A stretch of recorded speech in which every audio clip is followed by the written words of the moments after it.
তো আমরা এখানে দেখি যে এই যে ভক্তি যোগের পরবর্তী বিষয়, এতক্ষণ ধরে যে ভক্তি যোগ নিয়ে আলোচনা করেছি, এবার আবার তৃতীয় আরেকটা স্টেপ। ভগবান বলছেন যে এই ভক্তিটা কি জিনিস এটা একটু বুঝতে হয়। এতক্ষণ মূর্তির ব্যাখ্যা গেল, সাকার এবং নিরাকার ব্রহ্মের উপাসনা, এটা বলতে গেলে অনেক কথা। তো মূর্তি, যে আমরা মূর্তি পূজা বলতে কোনো পুতুলের পূজা করি না। স্বামী বিবেকানন্দের নাম আপনারা শুনেছেন। তিনি এক সময় এক জমিদার এর এক ছেলে, জমিদার পুত্র, তার এক বন্ধু ছিল অন্য ধর্মের মুসলিম জমিদার, তো তাকে কটাক্ষ করতো যে তোমরা এই পুতুল পূজা করো ইসি। তো সেখানে গিয়ে স্বামী বিবেকানন্দ তার বাড়িতে বেড়াতে গিয়ে বলছেন যে আচ্ছা, এই যে দেওয়ালে টাঙ্গানো আছে এটা কিসের ছবি, কার পট? আমাদের এই সেই বাবা মা তারা আগত হয়ে গেছে। বলছে পটটা নামাও তো। পট নামিয়েছে। বলছে এখানে থুথু দাও, পদাঘাত করো। আচ্ছা, বাবা মায়ের ছবির উপর কি থুথু দেওয়া যাবে? পদাঘাত করা সম্ভব? সম্ভব। তো বলছে এটা কি বলছো বন্ধু, তোমার কি মাথাটা খারাপ হয়ে গেল? বলছে কেন, এর মধ্যে কি তোমার বাবা মা আছে? বলছে না, তাদের ছবি বিগ্রহ, তাদের ইয়েটা তো হোক রে বাবা, তোমার বাবা মার ছবি, তার মধ্যে তো তোমার বাবা মা নেই, তোমার বাবা তো মারা গেছে অনেকদিন আগে, অনেক বছর আগে। সেখানে থুতু দিলে পদাঘাত করলে কোনো কিছু তো আসে যায়। বলছে না, এটা কি সম্ভব নাকি? বলছে দেখো, আমরা যে বিগ্রহের পুজো করি, তোমরা যে কটাক্ষ গুলো করো মূর্তিকে নিয়ে, বিগ্রহকে নিয়ে, এটা তোমরা করো না।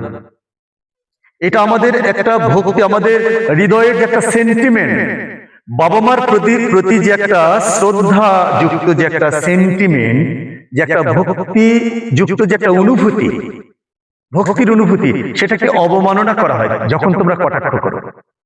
এটা কখনো করবে না। এটা আমার বাবা মার মূর্তি, এটা ভগবান শ্রীকৃষ্ণ অবতীর্ণ হয়েছিলেন আজ থেকে 5000 বছর আগে, মতান্তরে 5500 বছর আগে, তার বিগ্রহ। আমরা ভক্তির সঙ্গে সেটাকে পুজো করি। তো সেটাকে তুমি অবজ্ঞা করে কটাক্ষ করে কথা বলছো কেন? তাই তিনি বললেন যে পুতুল পূজা করে না হিন্দু, কাঠ মাটি দিয়ে গড়া মৃন্ময়ী মাঝে চিন্ময়ী হেরে হয়ে যায় আত্মহারা। এইটা যেমন ভগবান শ্রীরামচন্দ্র ত্রেতা যুগে রাজা দশরথের ঘরে সাক্ষাৎ অবতীর্ণ হয়েছিলেন জীবন্ত রূপে।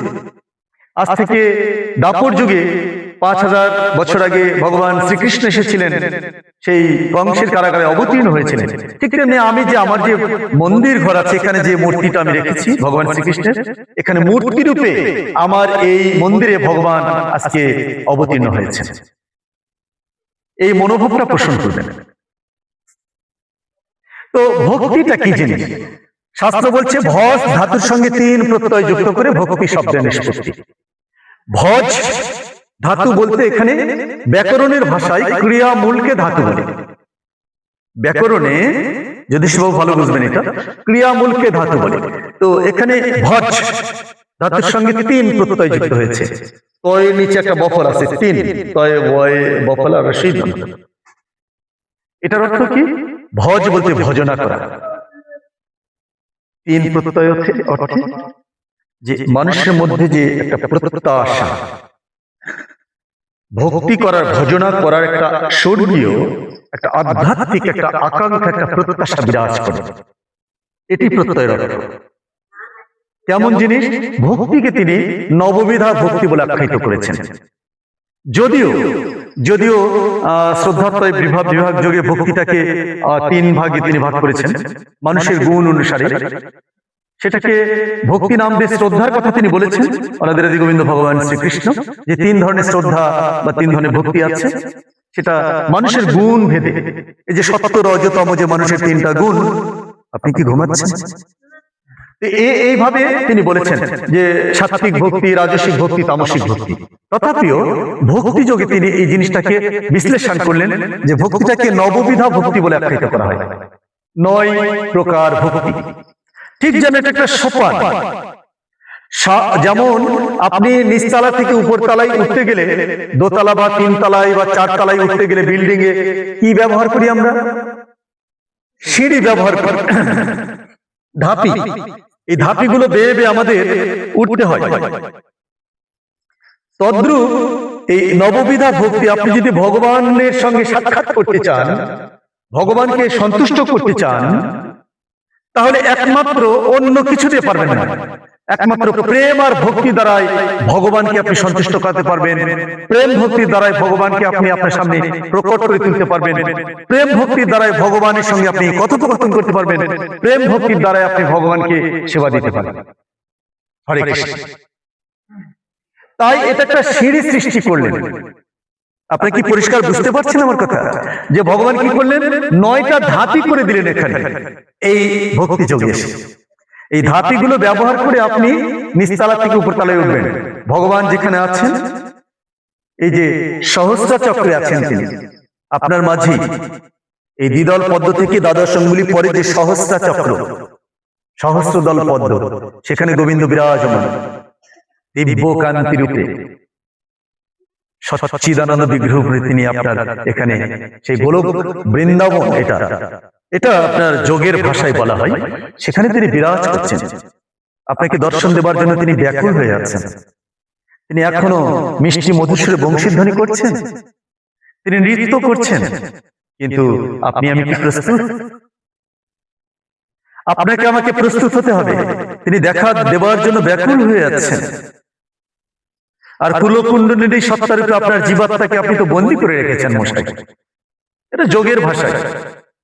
এটা যোগের দ্বারা, আসন প্রাণায়ামের দ্বারা, আপনি প্রেম ভক্তির দ্বারাও এটা পারেন। হরিনাম সংকীর্তনের মাধ্যমে এই জিনিসটা চলে আসে। ও, আমি ছেড়ে দেবো নাকি? আচ্ছা, তো এইভাবে আপনি যদি এটাকে জাগ্রত করে দ্বিদল পদ্মে নিয়ে আসতে পারেন, আপনার রাধা গোবিন্দের মিলন, জীবাত্মা পরমাত্মার মিলন সাধিত হবে আপনার জীবনে। তাই 9 প্রকারের ভক্তি কি কি? আপনার শ্রবণ, কীর্তন, স্মরণ, অর্চন, বন্দনা, পদসেবা, দাস্য, সখ্য, মধুর, আত্মনিবেদন। দাস্য, সখ্য, আত্মনিবেদন, এই নববিধা ভক্তির মধ্যে এই 9টা অঙ্গ পড়ে। প্রথমেই কিন্তু শর্ত হচ্ছে আপনাকে শ্রবণ করতে হবে। আপনি যেখানেই যান না কেন, আপনার একটা শুদ্ধ মানসিকতা থাকবে, একাগ্রতা থাকবে যে আমি এখানে হরি কথা, কৃষ্ণ কথা শ্রবণ করব। যদি কোনো সাধুগুরু বৈষ্ণবের আগমন ঘটে, তবে আমাকে আবার আপনারা সাধুগুরু বৈষ্ণব ভেবে আমাকে আবার নরকগামী করবেন না দয়া করে। আমি এক নরাধম মানুষ, আগেই বলেছি। যদি কোনো সে ধরনের সুকৃতিশালী পুরুষ, কোনো সাধুগুরু বৈষ্ণবের আগমন ঘটে, তাহলে সেখানে গিয়ে তার কাছে আগে হরিকথা, কৃষ্ণ কথা তার কাছে শুনতে হবে, শ্রবণ করতে হবে, ভক্তির সঙ্গে উপলব্ধি করতে হবে, বুঝতে হবে। যেমন আমার কৃষ্ণ বাবু না প্রশ্ন করলেন, সে কৃষ্ণ, আমার কিন্তু বৈবাহিক সম্পর্ক তার সঙ্গে, শ্যালত হচ্ছে সম্পর্ক। তো এই জন্য প্রশ্ন করতে হবে, তাহলে তারা নিখুঁত ভাবে উত্তর দেওয়ার চেষ্টা করবেন। এইভাবে শ্রবণ করবেন। প্রথম কাজ হচ্ছে ভক্তির, প্রথম কাজ হচ্ছে শোনা।